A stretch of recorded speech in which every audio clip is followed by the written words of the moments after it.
राम सिया राम जय जय राम। राम सिया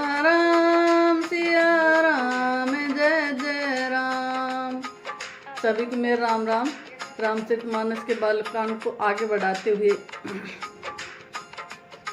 बार बार कौशिक चरण शिशु नाय कह राव, यह सब सुख मुनिराज तव कृपा कटाक्ष पसाऊ।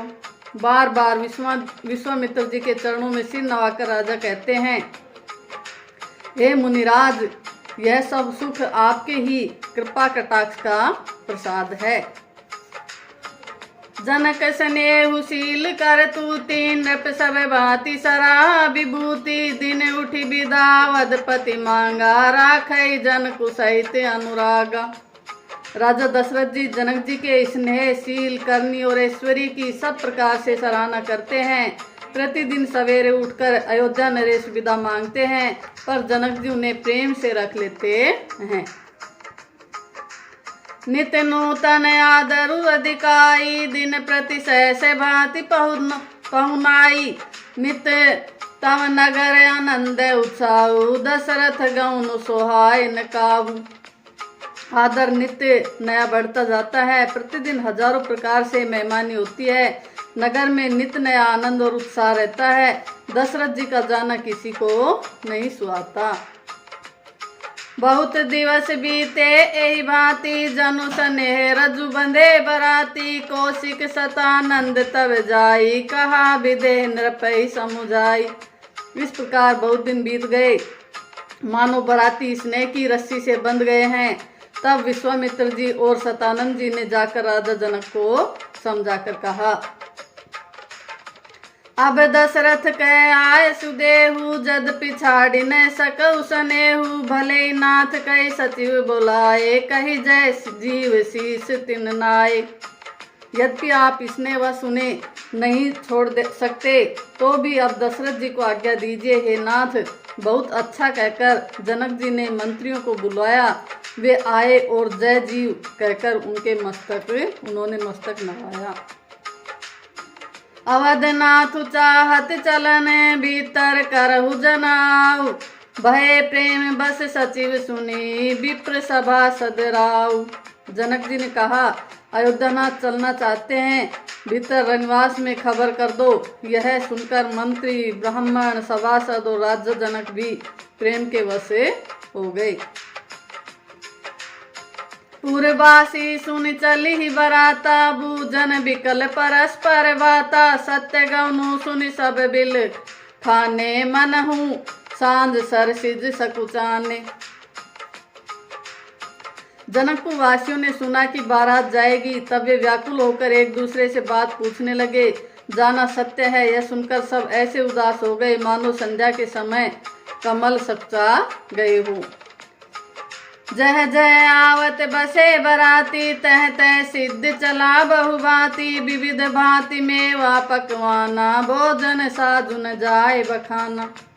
आते समय जहाँ जहाँ बराती ठहरे थे, वहाँ वहाँ बहुत प्रकार का सीधा रसोई का सामान भेजा गया। अनेकों प्रकार के मेवे, पकवान और भोजन की सामग्री जो बखानी नहीं जा सकती। भरी भरी बस अपार कहारा, पढ़ई जनक अनेक सुवारा। तुरग लाख रथ सहस पचीसा, सकल सवारे नख अरुशीसा। अनगिनत बैलों और कहारों पर भर भर कर लाद लाद कर भेजी गई। साथ ही जनक जी ने अनेकों सुंदर सैयाएं पलंग भेजी। 1,00,000 घोड़े और 25,000 रथ, सब नक्शे शिखा तक ऊपर से नीचे तक सजाए हुए। मत सहस 10 सिंदूर साजे, जिन्हि देखे दिश कुंजर लाजे। कनक बसन मणि भरी भरी जाना, महिषी धेनु वस्तु विधि नाना। 10,000 सजे हुए मत वाले हाथी, जिन्हें देखकर दिशाओं के हाथी भी लजा जाते हैं। गाड़ियों में भर भर कर सोना, वस्त्र और रत्न, जवाहरात और भैंस, गाय तथा और भी नाना प्रकार की चीजें दी। दाइज अमित न सकी कही, दिन विदे बहोरी। जो अवलोकत लोकपति लोक संपदा थोरी। इस प्रकार जनक जी ने फिर से अपरिमित दहेज दिया जो कहा नहीं जा सकता और जिसे देखकर लोकपालों के लोगों की संपदा भी थोड़ी जाने पड़ती थी। सब समाज वे भांति बनाई जनक अवधपुर दिन पठाई। चली ही बरात सुनत सब रानी बिकल मीन गन जनु लघु पानी। इस प्रकार सब सामान सजाकर राजा जनक ने अयोध्यापुरी को भेज दिया। बारात चलने लगी है, सुनते ही सब रानियां ऐसी विकल हो गई मानो थोड़े जल में मछलियां छटपटा रही हो। पुनि पुनि सिए गोद कर ले ही देई आशीष सिखावनु देही होएऊ संतत पिए पियारी चिरु अही बात आशीष हमारी। वे बार बार सीता जी को गोद कर लेती हैं और आशीर्वाद देकर सिखावन देती हैं, तुम सदा अपने पति की प्यारी हो, तुम्हारा सुहाग अचल हो, हमारी यही आशीष है। सास ससुर गुरु सेवा करेहु पति रुख लखी आए सुस अनुसरेहु अति स्नेह बस सखी सयानी नारी धर्म सिखावई मृदुबानी। सास ससुर और गुरु की सेवा करना, पति का रुख देखकर उसकी आज्ञा का पालन करना, सयानी सखियां अत्यंत स्नेह के वश कोमल वाणी से स्त्रियों के धर्म सिखलाती हैं। सादर सकल कुंवरी समुझाई रानी ने बार बार उरलाई बहुरी बहुरी भेटई मैं तारी कही बिरंची रची कतनारी।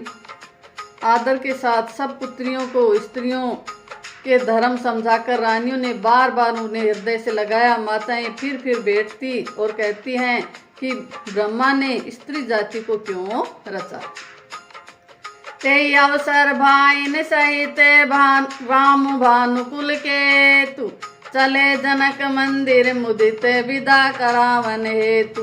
उसी समय सूर्यवंश के पताका स्वरूप श्री रामचंद्र जी भाइयों सहित प्रसन्न होकर विदा कराने के लिए जनक जी के महल को चले। चारु भाई सुभाए सुहाए नगर नारी नर देखन दाए को कहत चलन चहत अहि आजू किन्हीं विदे विदा कर साजू। स्वभाव से ही सुंदर चारों भाइयों को देखने के लिए नगर के स्त्री पुरुष दौड़े। कोई कहता है आज ये जाना चाहते हैं, विधे ने विदाई का सब सामान तैयार कर लिया है। लेहु नैन भरी रूप निहारी प्रिय पाहुने भूप सुतचारी को जाने के सुकृत सयानी नैन अतिथि किन्ने विधि आनी। राजा के चारों पुत्र इन प्यारे मेहमानों के मनोहर रूप को नेत्र भर कर देख लो। हे सयानी, कौन जाने किस पुण्य से विधाता ने इन्हें यहाँ लाकर हमारे नेत्रों का अतिथि किया है। मरणशील जिमि पाव पीयूषा सुरतरुक लह जन्म कर भूखा पाव नार की हरिपद जैसे इनकर दर्शनो हम कहत ऐसे। मारने वाला जिस तरह अमृत पा जाए, जन्म का भूखा कल्पवृक्ष पा जाए और नरक में रहने वाला या नरक के योग्य जीव जैसे भगवान के पदम पद को प्राप्त हो जाए, हमारे लिए इनके दर्शन वैसे ही हैं। निरखी राम शोभा उर धरहु निज मन फनी मूर्ति मनि करहु एहि विधि सबई नैन फलु देता गए कुंवर सब राज निकेता। श्री रामचंद्र जी की शोभा को निरख कर हृदय में धर लो, अपने मन को सांप और इनकी मूर्ति को मणि बना लो। इस प्रकार सबको नेत्रों का फल देते हुए सब राजकुमार राजमहल में गए। रूप सिंधु सब बंधु लखी हर्षि उठार निवास करहि निछावर आरती महा मुदित मन सासु। जय श्री राम, जय हनुमान। रूप के समुद्र सब भाइयों को देखकर सारा रनिवास हर्षित हो उठा। सासुएं महान प्रसन्न मन से निछावर और आरती करती हैं। देखी राम छवि अति अनुरागी प्रेम विवश पुनि पुनि पद लागी रही न लाज प्रीति उर्छाई सहज सने उबरनी किमि जाई। श्री रामचंद्र जी की छवि देखकर वे प्रेम में अत्यंत मग्न हो गई। वो प्रेम के विशेष वश होकर बार बार चरणों लगी। हृदय में प्रीति छा गई, इससे लज्जा नहीं रह गई। उनके स्वाभाविक स्नेह का वर्णन किस तरह किया जा सकता है। भाई ने सही तुबटी अनहवाए छरस असन अति है तुझे वाए बोले राम सुअवसर उजानी शील सने सकुच मैं बानी। उन्होंने भाइयों सहित श्री राम जी को उपटन करके स्नान कराया और बड़े प्रेम से सटरस भोजन कराया। सुअवसर जानकर श्री रामचंद्र जी शील स्नेह और संकोच भरी वाणी बोले। राव अवधपुर चैत सिधाए विदा होन हम इहा पठाए मातु मुदित मन आयुष देहु बालक जान करब नित नेहु। महाराज अयोध्यापुरी को चलना चाहते हैं, उन्होंने हमें विदा होने के लिए यहाँ भेजा है। हे माता प्रसन्न मन से आज्ञा दीजिए और हमें अपने बालक जानकर सदा स्नेह बनाए रखिएगा। सुनत बचन बिलखेउर निवासु बोलिन सकई प्रेम बस सासु हृदय लगाए कुरी सब लिन्नी पतिन सौंपी बिनती अति किन्नी। इन वचनों को सुनते ही रनिवास उदास हो गया। सासुएं प्रेम बस बोल नहीं सकती। उन्होंने सब कुमारियों को हृदय से लगा लिया और उनके पतियों को सौंपकर बहुत विनती की। करी विनय सिए राम ही सर समर्पी जोरी कर पुनि पुनि कहई बलि जाऊ तात सुजान तुम कहु विदित गति सबकी अहई। परिवार पुरजन मोहि राजहि प्राण प्रिय सिए जानि भी तुलसी से सीलु सनेहु लखि निज किंकरी करी मानी भी। विनती करके उन्होंने सीता जी को श्री रामचंद्र जी को समर्पित किया और हाथ जोड़कर बार बार कहा, हे तात हे सुजान मैं बलि जाती हूँ, तुमको सबकी गति हाल मालूम है। परिवार को पूर्ववासियों को मुझको और राजा को सीता प्राणों के समान प्रिय है, ऐसा जानिएगा। हे तुलसी के स्वामी इसके शील और स्नेह को देखकर इसे अपनी दासी करके मानिएगा। थैंक यू, धन्यवाद।